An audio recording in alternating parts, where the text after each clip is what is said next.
Hello, and welcome to episode 165 of Prose. This week, live with your head in the clouds, and beware the sticks reaching out from the dark. Firstly, before you go diving into this week's stories, the first story this week actually occurs in the world of Dole-Aishara, a fictional world we've visited twice now.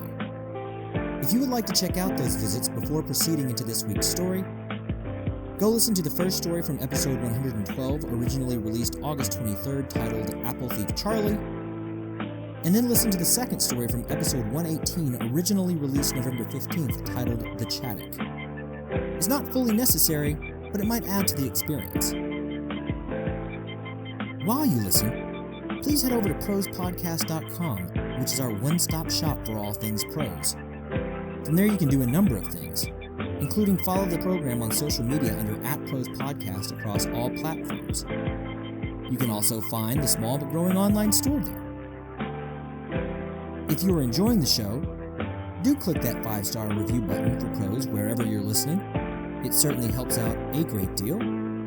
For easiest access to the show, subscribe using whatever podcast app is your favorite. And do go check out the Prose Patreon page that is present on both prosepodcast.com and at patreon.com/prosepodcast. Consider supporting the show there, which will beget for you heaps of gratitude and a little swag.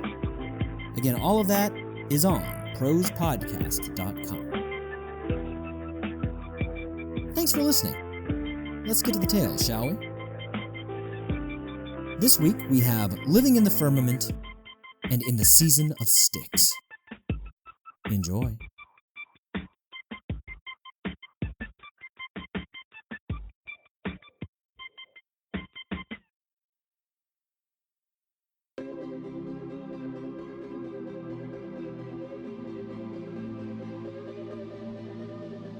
Living in the Firmament.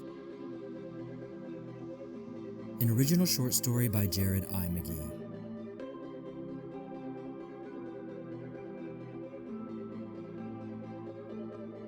Stereoma, the city of breezes, the great cloud city.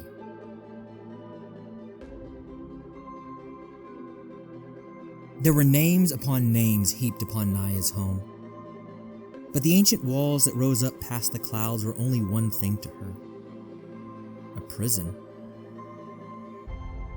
Not an actual prison, of course. The residents of Stereoma were mostly allowed to come and go as they pleased. But why would they? They had their own merchants, priests, farmers, thugs, administrators, doctors, as they were, crematoria, bread makers, thieves, banks, matchmakers, schools, as they were, and more.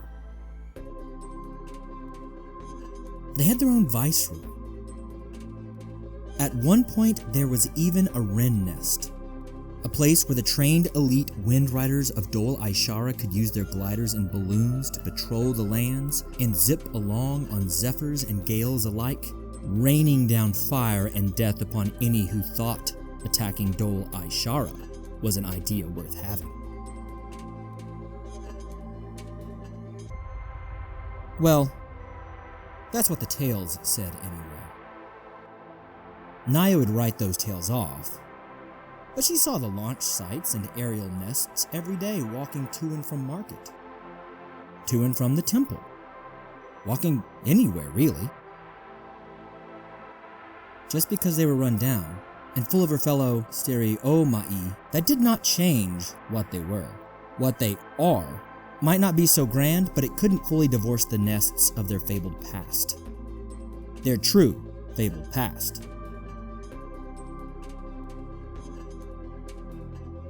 That was the funny thing about the Great Cloud City.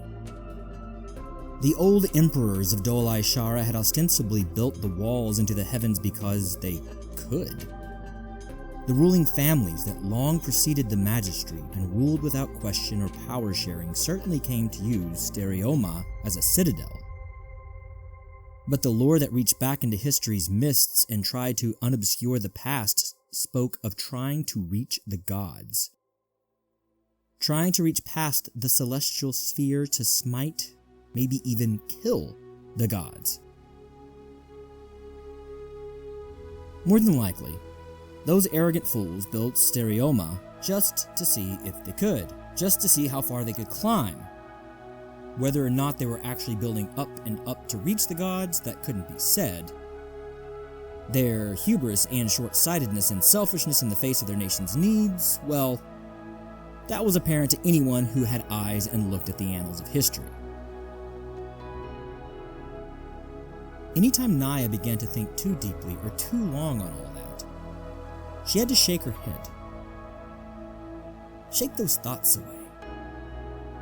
The Magistry, though keen to disparage the old city-state that liked to masquerade as an empire, did not take kindly to the lowlings of Dole-Aishara talking poorly of their betters, even if it was about those past would-be emperors.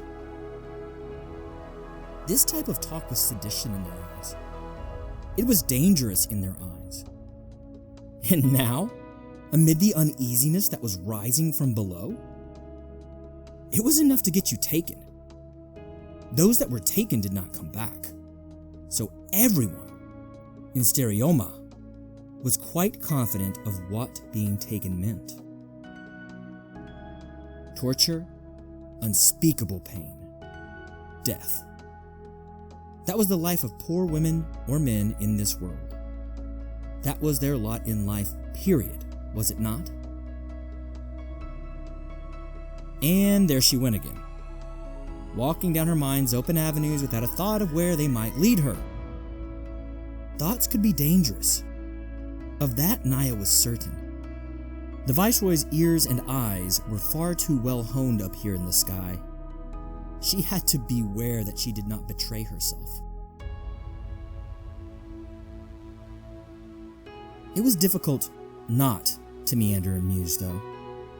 So much unrest down below had made it all the way up here to the highest heights of Dole-Aishara.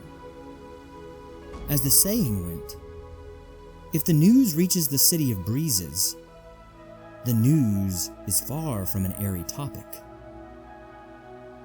Which simply meant that if Naya was hearing about problems in the down below, those problems must be dire and manifold indeed. She had heard tales of a cult growing. Some creature that claimed to be many and still be one was drawing the merchants' quarters residents to it in scores. It was supposedly human-looking, but the high and the low of the city seemed to be too wary of it to fall under its spell, at least for now. Everyone in between, they seemed to be leaping into its arms. But that was all fairy tales, as far as most of Naya's friends and family were concerned.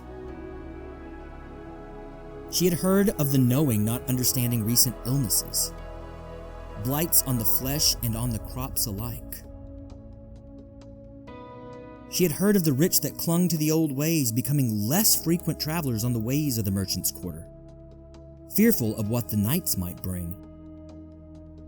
A major change when they used to walk with impunity everywhere, even coming up to Stereoma from time to tour and gawk at the abject poverty of the once grand fortress of the empresses and emperors. She had heard of open rebellion being hawked in Umasa grounds, all over the fields, really. Calls for upending the Magistry. Calls to drain Kalado Mank. Calls to kill the merchants and the Magisters alike. That last bit of news was maybe the most surprising. The fields had always had ill will toward the riches of the rest of Dole-Aishara. It was difficult not to when children starved to death while the merchants threw away food by the hundreds of bushels. But they had always kept their talk of anger a bit muffled. The only reason Naya had heard of it was from her father and uncle's trips to the down below. Those trips brought news of all sorts. Most recently, the magistrates had tolled the alarm bells because a boy had stolen some apples. Probably from a merchant's stocks. But the story had grown to say that he had taken them from the magistrate's private orchard's trees. Naya couldn't believe that. There was bravery, there was desperation, and then there was madness. Taking directly from the magistrate, particularly fruits of the land, would fit firmly into the category of madness. But the important part of the story was that they had rung the bells. The bells! Because of one boy taking some apples. They might be a treasure in the fields or here in the clouds, but they were common enough among the upper classes of Dole-Aishara. They were common enough among the middle classes of Dole-Aishara. To Naya, that sounded like the ruling class was on edge. That meant that they were scared of something. And if it were the people they were afraid of, didn't that mean that the people had something, some sort of power that might upend the status quo? And there she was again, far down the paths of thoughts best left unthought. Thinking that could see her and her entire family taken by the Viceroy and his Mancharin, the goons responsible for being his eyes and ears throughout the labyrinths and spiderwebs and bird nests of Stereoma. The Citadel was crawling with informants these days. That is why she could not dwell on the state of the world. This type of thinking was sedition in their eyes. It was dangerous in their eyes. And after all, hers was not to question. She had to keep repeating that to herself. Thoughts led to actions. Actions led to missteps and going afoul of the magistracy. This was a lowling's lot in life in Dole-Aishara, in the great cloud city, the city of breezes, the walled ladder, the airy, the godsway. There, in Stereoma. There, living in the firmament where the gods dwelled, where one could commune with the divine while starving to death and dodging cut purses, rapists, murderers, and the Mensharan, just while trying to stay alive. Forget aiming for happiness. That did not waft this far up on the winds. For now, Naya would look down and dare to dream and to hope, and she would keep her ears and eyes keen and open, awaiting the first sign that some small spark had been kindled. At that, she would seek for those thoughts to become actions, whether they led to missteps or not. And she would find a way to help her family, and those she loved, to help these desperate poor of Stereoma, and maybe even all of Dole-Aishara.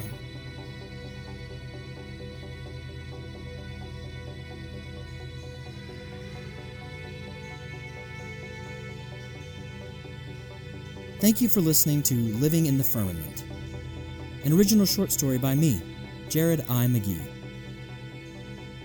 Please stick around for our next story this week, a little bit of a speculative horror tale about the winter. Stick around for In the Season of Sticks.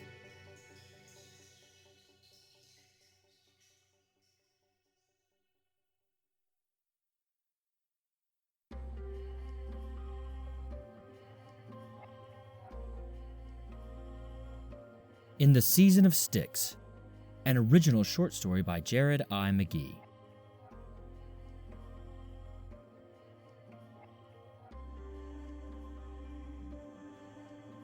Whether in the northern hemisphere or the southern hemisphere, humans shrug off coats and smile as hours and days wax, leaning into the spring and forthcoming summer, autumn and the depths of winter quickly passing from their thoughts.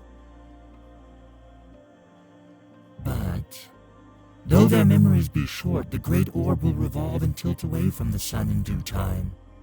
The waxing will turn to waning, the days growing shorter while the shadows grow long. Nights will come to rain once more.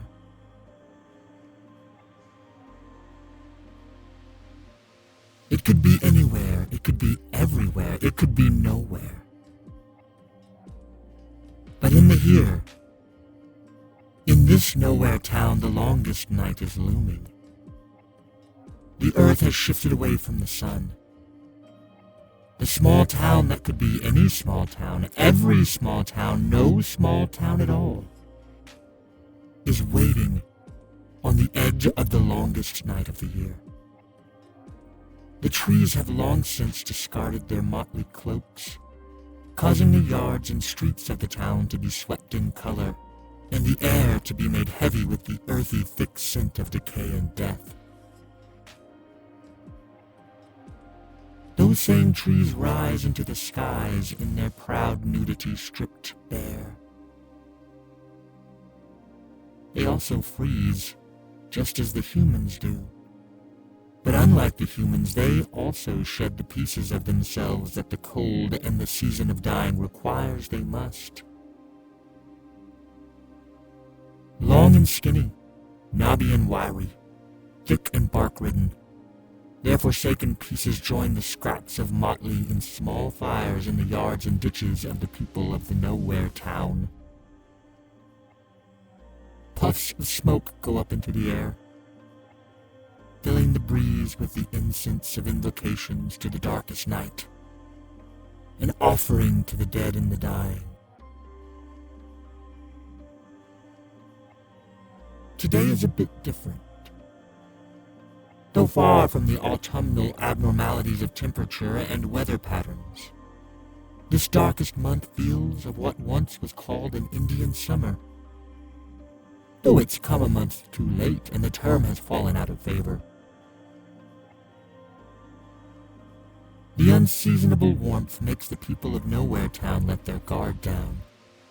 They know that it is winter time. The Yuletide is just a few days away, in fact. So forgetting is nearly impossible. What with the blinking lights and the stacks of decorations littering the yards and streets. However, the forgetting brings with it the danger that has long made the hair rise on the back of humans' necks.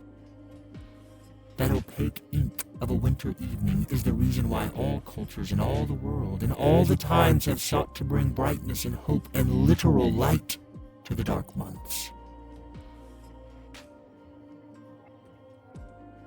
These peoples, from all the world and all the times, used to know what was in the darkness. They knew why festivals of light and celebrations of togetherness and cheering of messianic scions were necessary. They were connected with the why. Now humanity goes through the motions. They celebrate a victory over the darkness without knowing what it is they are fighting, or that they have not won the battle. They go about their shortened days in ignorance.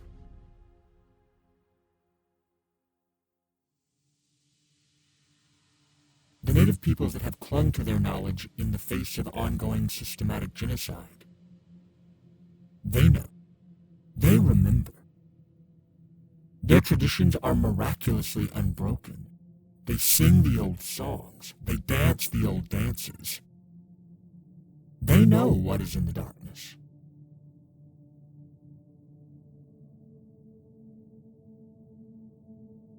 As the shadows lengthen, so do the hunting grounds of the stickmen. The caves on the billabongs of Australia have white-painted versions of the stickmen, sometimes credited with the kills of the bunyip. The northern reaches of Scandinavia blame lost men and women and children on the frost giants' songs, but this is the work of the stickmen. The native peoples of the Western Hemisphere actually directly reference these beasts of the winter months. Some yell Wendigo, others Yeti, still others Bigfoot or Sasquatch. No matter the name and no matter the monster, some of those attributions are a misdirection from these eerie, too skinny, long-limbed things.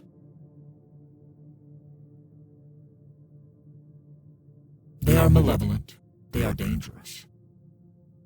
They dwell in the dark places of the world. Dark forests, swamps caught in eternal twilight. The darkened floors under the canopy of the jungles.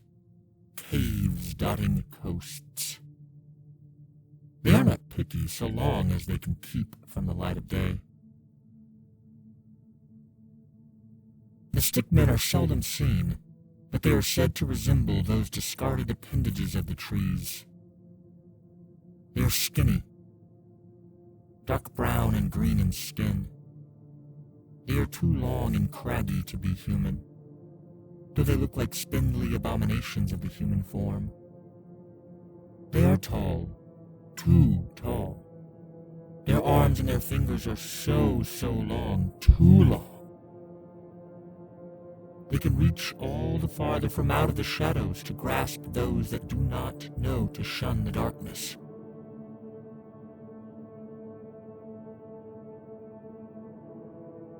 The stickmen are nocturnal and hibernian, only existing in the darkness and the cold.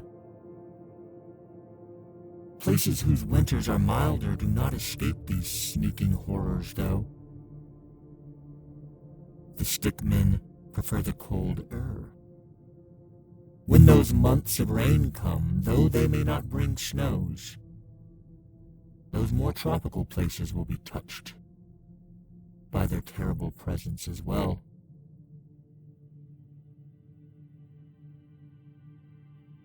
The peoples whose memory is long say that the stickmen cannot use language, but they can parrot and mimic the sounds of speech. They can also perfectly cast the sounds of the beasts of the forests and the creaks and groans of the winter forests themselves. The stickmen loathe the humans and their encroachment on the quiet places of the world. The stickmen seek to eradicate humans and hate their warming of the world and their brightening of the world.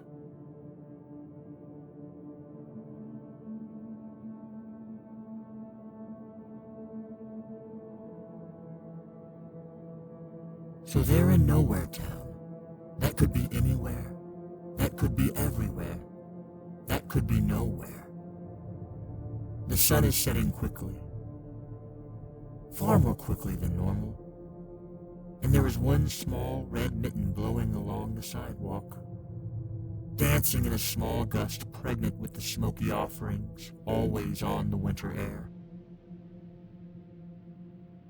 That mitten dances and rolls, drifting into the deep ditch close to the wooded area, off the corner of a slowly creeping housing development still being built. The small red mitten was dropped by a young girl, of maybe 6. Blonde curls, bouncing as she bobbles in the wind down the sidewalk, and who is even now chasing the mitten as it goes down into the darkness of the ditch. The mitten has alighted on a stick poking up just below the eyeline of the ditch. The little girl will reach for the mitten. She will see the deep golden eyes, but she will not scream out. Her mind will turn to honey, and her words will grow heavy on her tongue. She might not call to her family that is now making their way down the sidewalk in the safety of the waning sun. But the little girl will feel the terror and the dread that comes with those sylvan grips on her as she is swiftly dragged down into the ditch.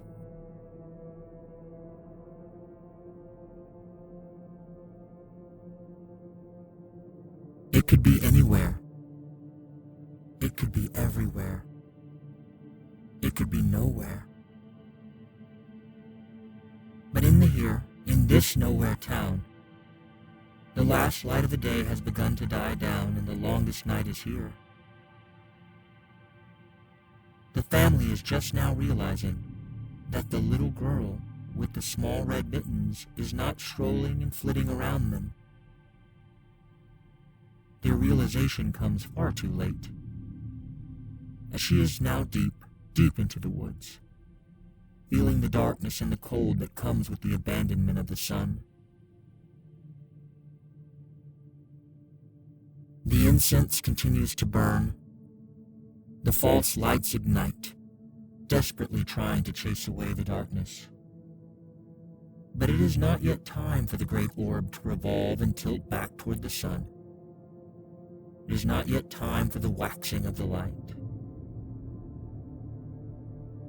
So the cold and the dark will continue to reign, and it will continue to be a time for cold, dark happenings in the nowhere, the anywhere, the everywhere. Here, in Tempus Mortuorum Lina, here in the season of Styx.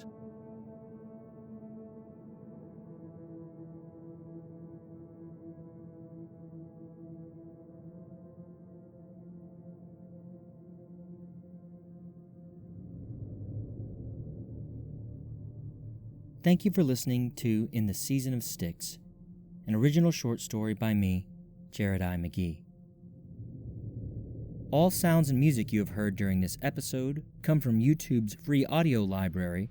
Everything is being used under CC 01.0 public domain dedication licenses.